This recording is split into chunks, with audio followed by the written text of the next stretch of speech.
Welcome back to RMG's Game of the Year Awards for 2011. Number 4 is Dead Space 2.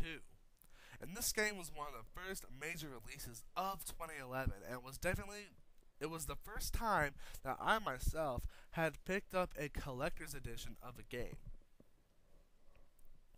Now, of course, RMG didn't officially get started until May of 2011, so a game that was released in January was not going to be played on our channel quite yet.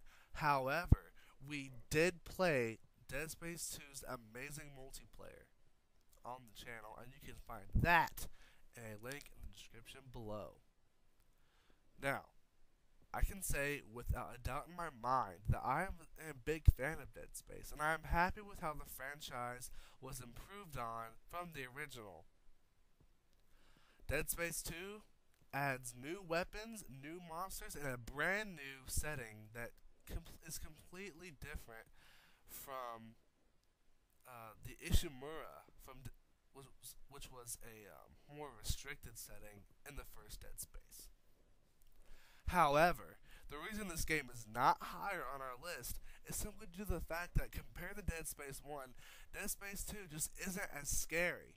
And, when you have a protagonist like Isaac, who was completely silent in the first game, unless you died and you would hear his screaming to death, he turned into kind of a sarcastic guy.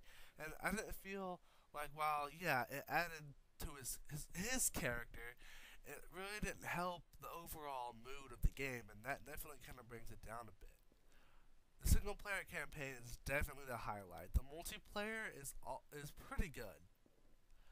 I mean, it's a bit frustrating at times, but that's how multiplayer is. You either win or you lose, and sometimes when you lose, you get mad.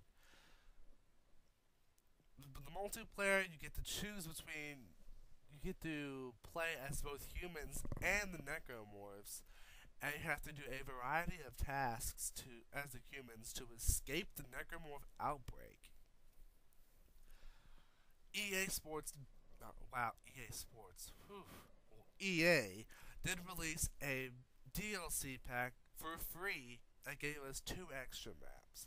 There's also a DLC that expands on characters from a previous Dead Space game as to what they're doing in Dead Space 2. Dead Space 2, definitely worthy of being in the Game of the Year countdown. It is number 4, and up next is number 3. We are getting close to number 1, and I cannot wait.